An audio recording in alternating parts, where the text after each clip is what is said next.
Carl Lucas, 10,000 subs by the end of the year. Well, that's probably gonna happen. But the problem is like, I don't want 10,000 subs. I want 10,000 views. Fuck the subs, okay? Fuck all of that. Direct correlation.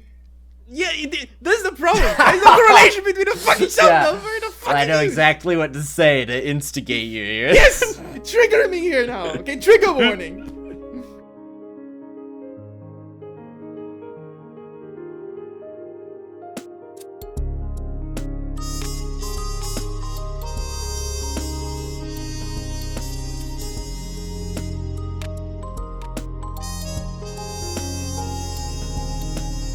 What's the other thing? Scammers, right? People talk about like YouTube drama and drama in general. Oh yeah. And yeah, okay. So let's start personal more.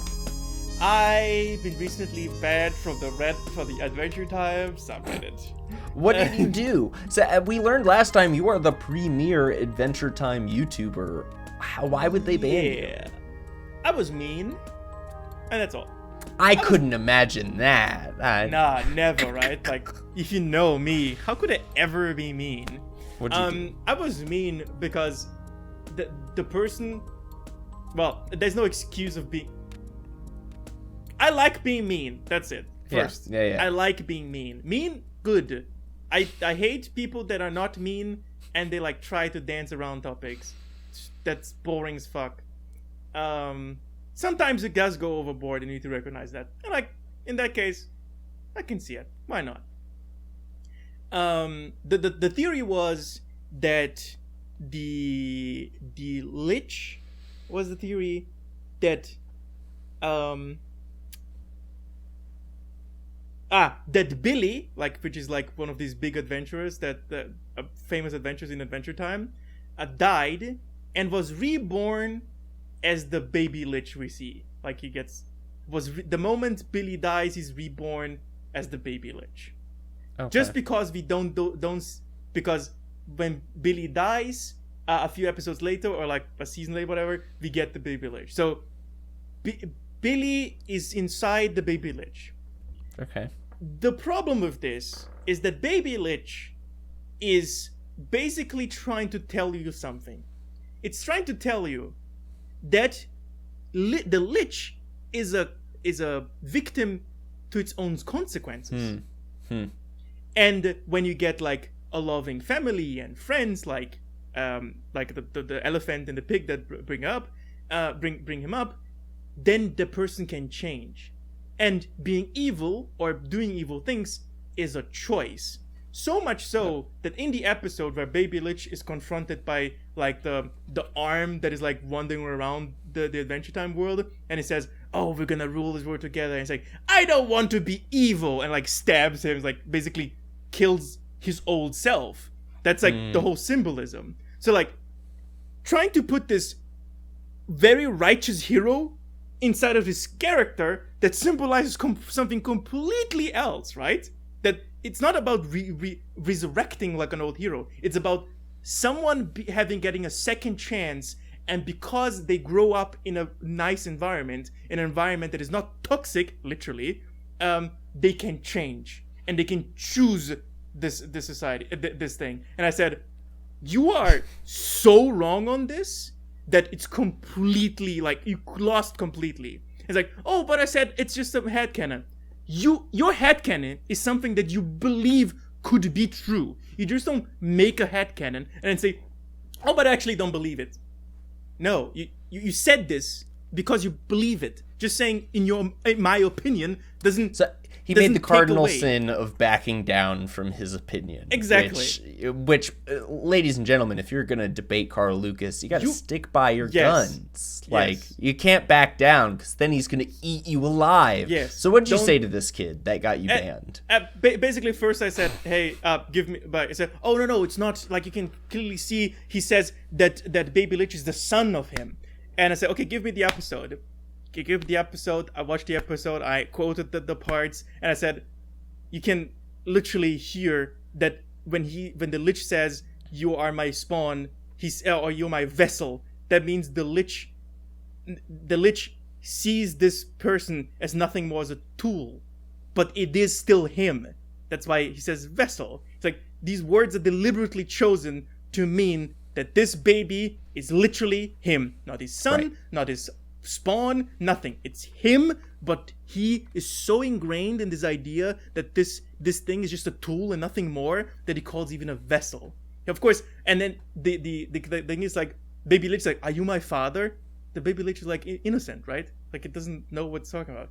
Not that the Lich itself says, you are my son, no, you're my vessel. That's how little he thinks of this thing. So the dialogue is very deliberately chosen here, including the are you my daddy? Because he has a dad, right? The pig. But he, of course, wants to know where he comes from, because for him it's still a thing. So this whole theory, or this whole thing, was completely out of touch. That's what I said.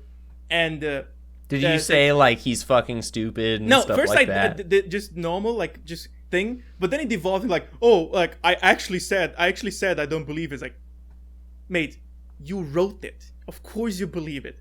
Don't be stupid or silly. I started with stupid or silly, and then it devolved and it's like, oh, you just don't want to back off. It's like, no, you're wrong on this one, and I think I can pull it up, but like, it doesn't matter anyways. And banned for hate speech, essentially. But banned for being. I probably went overboard, but the theory was so stupid that I'm like, you cannot say something and then back down from it while I'm proving to you that your theory is so stupid that it goes against the thing that is being shown on screen. And I literally quoted the thing, and then you back down from it. It's like, oh, I never said that. Come on, man. Really? Is that what you want? Nah. Are you gonna appeal your ban? I did. I said, hey, what's up? It's like, oh, you were mean. It's like, okay. Alright then. Okay, fine. Sorry, I'm not gonna do it again. It's like, oh, it doesn't need sincere. It's like, okay, sorry to waste your time, and then just went off. Like if I say I'm sorry, I'm not gonna do it again, right? You would expect at least a warning, and then you can be reinstated, and then if I do it again, then you can ban me forever. This is your new video. I got banned from Adventure Time subreddit. And you talk about what happened. You talk about his theories, right? That's a great search. Like that's a great title. I got banned, all caps, from Adventure Time subreddit. And then you make your plea. You said, "Listen, you said I was wasting your time." No plea. I doubled down. It wasn't sincere. I doubled down and say, I want this rule gone. You're supposed to be mean. This is a good thing. Stupid theories should be trampled on with iron boots because they're stupid. And people that back down from the stupid theories, they should equally be learn how to actually properly communicate ideas instead of saying, I never said that. You go, I am the premier YouTuber on Adventure Time. I'm actually the only person making Adventure Time content right now. I respect the canon in a way that this child was not. And I refuse to sit here and watch my favorite canon get mocked by some dumb child. You just go on a tirade like just go that. Complete, and put on the crown. In my canon. Put on the crown while talking. Listen to me, motherfuckers. You think you can ban me? The only ban is gonna happen is you. And then you start a new subreddit, Carl Lucas Adventure Time subreddit. The better. It's the better version. And then you draw people instead of there. Adventure Time subreddit, the better Adventure Time. The better Adventure Time. r/better Adventure Time. Yeah. And then the first rule is like, it's okay to be mean, just don't go overboard. Just don't, no petty insults or anything like that. If someone is stupid, call them stupid. I think we have gone a little bit like the route of like, I think there was this recent tweet about the whole thing of, this is me still talking about me being a dick on the internet. Richard on the internet. There you go. Someone said something like, oh, the cinema stin style of content where you nitpick every single thing is like cancer on cinematic discourse. And I just turned around and said, the shut up and enjoy it crowd that will overlook multiverse-sized plot holes is equally cancerous, because like when there is this giant plot hole where the whole story breaks apart, the movie can be fun and enjoyable. It's still fucking garbage, you know. It's still you it's basically trying to make a math problem, and your formulas look cool, but the end result is like 42, even though the question was 1 + 1. I'm going to offer a different perspective, which is the basically down the middle perspective. Yeah, that's probably the best thing. I love film. I love TV shows. I love watching bad film and bad TV shows. There's something very enjoyable about it. But I also am not, it's just not in my personality to be the kind of person that's like, God, I fucking hate Civil War, because why the fuck were there cameras in the middle of the woods? Like, obviously that detracts from some of my enjoyment of the film, but yeah. I don't... The plot hole doesn't make me go, this whole movie fucking sucked. I'm really able to kind of like if Homer Simpson came out of frame and said, that would probably not be a good scene, right? Like, right. We could almost call this a bad scene, right? But you're also talking to somebody who loves the movie Cats, so... I don't know if I'm necessarily... But it has a coherent story, right? The Homer doesn't come from... No! Have you seen Cats? No, Do you I know... have no idea. I just know the CGI thing. The plot of Cats goes as follows. A stray cat is thrown out of a car. She's taken in by other strays who say there's going to be a ball later on tonight, and that one of them will get the chance to ascend into essentially what is cat heaven. But they call it the heavy side layer, and they're like, we're going to get the chance. And then they just list a bunch of different cats who have musical numbers, so you're introduced to them all, and then one of them goes to heaven. Yeah. Is that... Really? That's genuinely the plot line. That's been the plot line since the Broadway musical. It's just a bunch of different performance numbers introducing a bunch of different cats. There's no resolution. It just like ends on the last one. Yeah, one of them goes to heaven, and all of them wave goodbye, and then sing a monologue about how cats are very special, and you need to name them special names, and cats are not a dog, and that's the end of the musical. Interesting. So plot holes, because there's not really a plot. But that seems more like the person who made it deliberately so the musical numbers are entertaining. Yeah, he was pitching it, and it was not like, I don't get what this is about, and he's like, it's about cats. Yeah, and the musical or movie was not about a coherent story. It was about the musical numbers. You could have 13. How many cats? I don't know. How many cats like are presented? Through song, probably 12 to 14 so cats. You could have 12 different AMVs, and that would have the same result, basically. You could have 12 cat AMVs, essentially. And that would be it. Yeah, and you wouldn't need to tie them together with like and then we went to meet this person because they just like stumbled into them. I'm not saying you should do this, but I'm proposing maybe, a musical is fine, but maybe if you're gonna turn this into a movie, make 12 different music videos, you know, that would probably be like a better experience, and then you can choose which one you want, because the overarching narrative seems not to be that important. It doesn't seem to be you can weave your own way through. I kind of like that. It doesn't even seem to be a question that the writers ask themselves, okay, how do we connect things? Like, don't care. Suddenly you're meeting another cat. It's just suddenly happening. Because I see, it's not unique, but I see you have a writing problem. How do you get character A to B? Now, in a bad movie, you have a 10-minute long camera section where they go into the car, turn on, and then start driving, and we see the whole drive to B. In a maybe more constrained movie that tries to tell a story and not bore you to death, they have the guy opening the door, maybe closing the door, the car driving away, and then different cuts, the car arriving at B, right? You have a problem to solve, you want to get the character A to B. There's just one version you could do, right? Like, having this section of things. And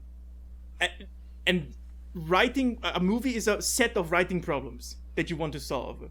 And the more you solve them, the more coherent your movie gets. And you could say the better, more consistent your movie gets.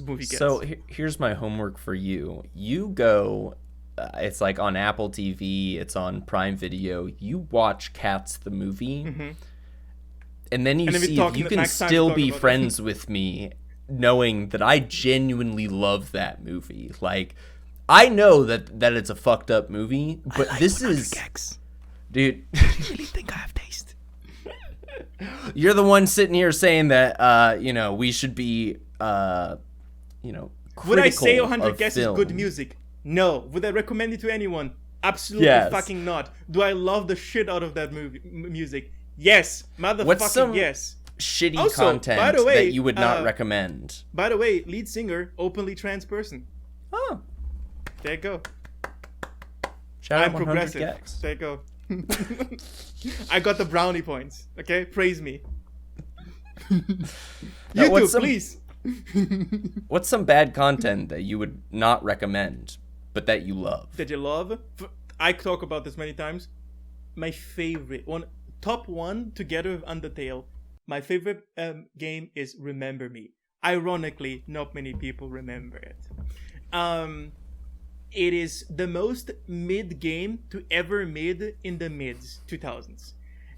It's so mid. If you try to use a indicator of pH value, it would be literally 0. That's how mid it is. But I love it. I love the character designs. There are actually several diverse characters, you could say. Like the main character is a mixed French girl that is brown like me. One of the supporting characters is literally a black guy that has a bar. Then you have the Russian chick that is like the villain but gets her memory rearranged, will kill cops, always good. Actually not really, but brownie points. Whatever, brownie points. We are eco-terrorists, so all of those things that's great. We love eco-terrorists. We love all those things. So love the game. If you ask me, would I recommend it? Absolutely fucking not. If you want to play the most mid game to ever mid, sure. Recommend it? No. No. Please don't. All right, Carl, we're starting to get to the end of our time. You got other bullet points you want to make sure you get to? Do you want to talk about Did we talk about the YouTube gurus? A little bit, right? Not really. A little. We kind of touched on YouTube gurus a little bit. No, I think a big thing for me... Here, without me muddying the water, what do you think about YouTube gurus? So, I've been following one or two, not like that I'm invested in their advice, but I've just been interested to see kind of what they're doing and what they're saying. And there's an interesting trend of people who are like, how to get from 0 to 100 subscribers in your first video. And a lot of these people have some credentials, but you would expect that their channels are to be some of the top channels if their advice is surpassing that good. Success, right? Exactly. They're not only successful, they're uber successful. And you could rationalize that out as being like, well, of course they're not going to be as 100% successful because the content they're making is just about advice, it's not about generalized entertainment, but it's YouTube content for YouTubers. Once again, it comes with they're not providing an hour-long seminar for me to chew on. If I have never heard any advice, if I watch one of those videos, then I will get something out of it. But as somebody who's... Yeah. If I'm somebody who's been doing it now for 2.5 years and has learned a lot of stuff on their own, as well as watched other videos like that, I will get basically nothing out of it. I might gain a sliver of their own perspective of how the algorithm has treated them, but almost inevitably you will get a phrase very similar to this. You want to make sure that you find your own niche of content. Now, this will look different for everybody. So you want to make sure you think about what you would like to make and that people would like to watch. And this is something you brought up in your YouTube Guru videos. It's like, that is a maddening thing to hear. It's a vague truism. It's not wrong. Because, right, it's not wrong. They are right. But almost everybody who I've heard advice from who has had some sort of niche and that niche kind of blew up for them had zero idea that it was going to beforehand. Yep. It was just something they wanted to do, so they dedicated their time to it. And there are, for each one person who's like that, there is 1,000 other creators who have dedicated their time to a niche, and it has done nothing for them. So I can't really say that any YouTube guru advice has been particularly beneficial to me. More often than not, it's an interview with a creator or a podcast with a creator where they talk about kind of the minutia of what happens behind the scenes, what was happening in their life, what they were doing on the side to try and make things happen for them. Like, that stuff has been much more practical and applicable than, like you said, vague truisms where it's like, I mean, you're literally saying what Google would tell me. Yeah. If I typed in, how do I make a successful channel, and it gave me bullet points. It would be that. It'd be whatever they're saying. Make a good thumbnail. Make an engaging title. Make something that's search engine optimized. And it's like, I think a big thing for this is, few of us have studied marketing heavily. Few of us are able to, it depends on who you are, but few of us have gone and really taken the time to be able to stare at analytics and convert those into useful function. And being presented with the analytics can kind of give you a false belief that you have that ability. You're like, that you even have control. Yeah, you're like, I'm staring at the numbers. I'm grinding it out. And you even hear from creators who did work in marketing. They're like, we didn't understand what was going to work and what wasn't going to work until, this one thing started kind of taking off, so we leaned into that. And that's the only bit of advice that I've seen that is consistent, is keep posting. And when you hit a momentum, try hard to lean into that. It's not always going to work, but that's the only way that it will work, is when you hit that momentum, lean into it. So I don't know. Unless somebody's selling something, I typically try to give them the benefit of the doubt, to be like, you're just trying to help people. You just want people to do a little bit better. But when it comes to people who you can tell that they're drumming up business for stuff like that, then I very quickly lose faith. You're probably a snake oil salesman. Yes, you're trying to sell me something. It's not only snake oil; it's virtual snake oil, so it's even less worth than snake oil. I don't know if snake oil salesman, you at least get like a little like. You get some oil. Yeah, you can put it on your shelf. I don't know if you've seen any videos on like Ninja's masterclass course, and a few right? People, and it's just like, it's useless information. He doesn't know. He doesn't really know what brought him there, and it's okay not to know. It's fine to not know. But don't sell a class claiming to know and then basically say like, I did funny dances and I picked a game that exploded in popularity, even though he had no clue it was going to explode in popularity, and I dyed my hair blue and that made me stand out. It's like, that doesn't help. I have drip. I got. What more do you want? I got the drip. That doesn't. It doesn't help at all. I would be much more interested.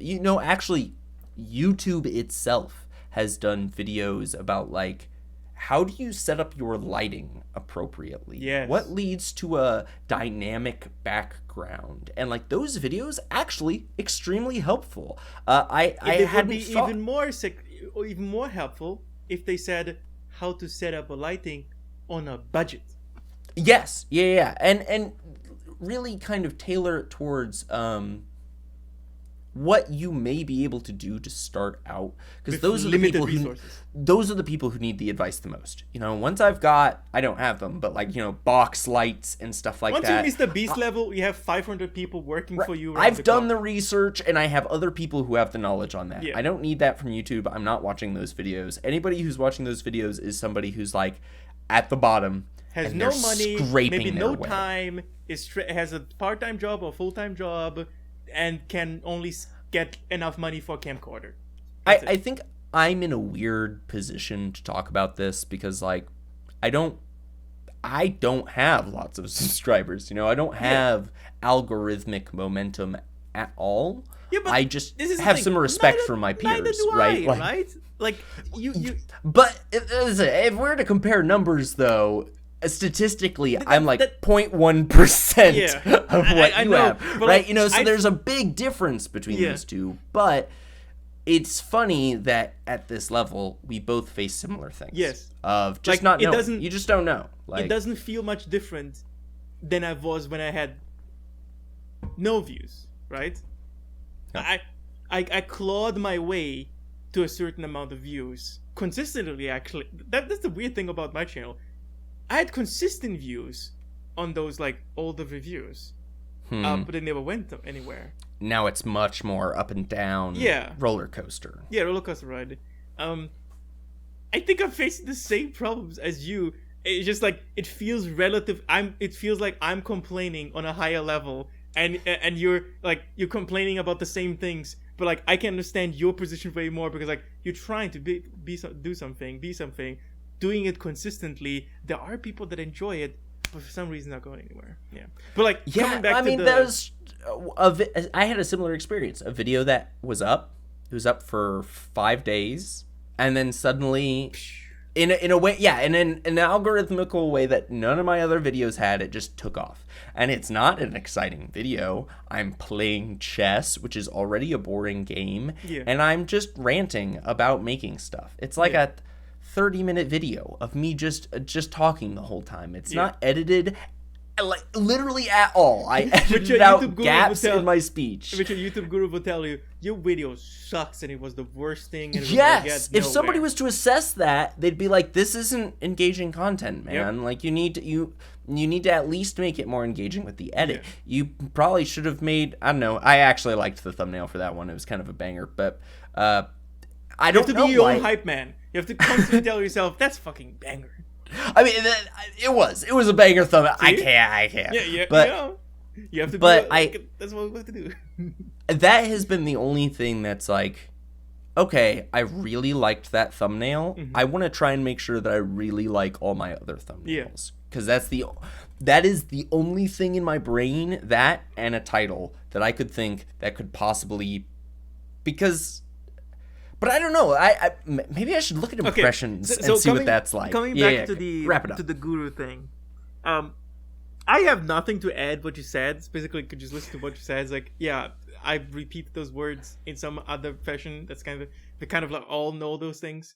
I would add to it and say, a Gordon Ramsay can teach you how to actually cook. If Gordon Ramsay teaches you, you're gonna be a head chef. You're gonna know how to cook and probably get a job. If Nick Nimmin or whatever those fucking people are, even Mr. Beast, if Mr. Beast teaches you to make videos, you're gonna learn that you need money to make videos, and that's it. Maybe a few other things like editing tricks here and there, and then you have to do this in the beginning of the video. Dangle your chain. And that's what you're gonna learn. That's one way to do it. Gordon Ramsay here he's gonna teach you how to cook a fillet in fact 500 different variations with 500 different names, and you're gonna be able to do that consistently. Yep. And a YouTube guru cannot do that. And then you can compare like something like, oh, YouTube gurus are like high-level athletes, right? They can teach you something, but it doesn't mean that you're gonna succeed.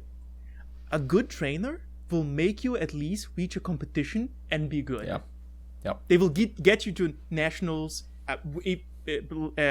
worlds, even maybe the Olympian Games. You know, a good trainer can do that. A good guru can you get pretty much nowhere.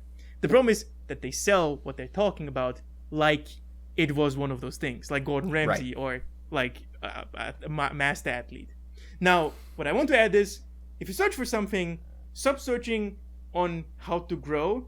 Start searching for how to make my YouTube's video look better, sound better. How to make myself technically better at making How videos. do I write better? How do I pace better? How do I edit better? Because this comes back to the luck thing. Yeah. Where if you had made a shitty video about and it got lucky, then everybody would have the impression you're making bad videos. So you have to be at the peak of your game when you're putting stuff out, whether it is lucky or not, because you want people to see you at your best. Yeah. You know, the best at that time, of course. Of course, you should improve. But like, which was, I think, happily the case for me. Banger video, and just got better from there. Yeah. So like, people automatically that sub to me know I'm not a memer. They know I can deliver this type of content.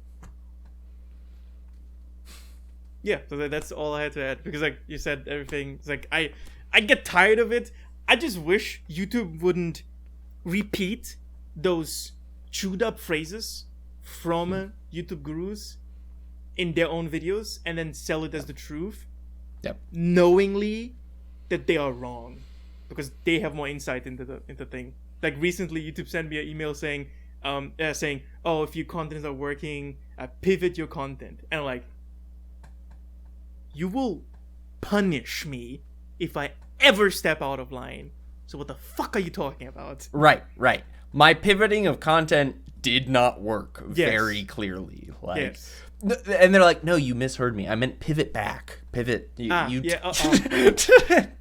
Sorry, I wrote it wrong.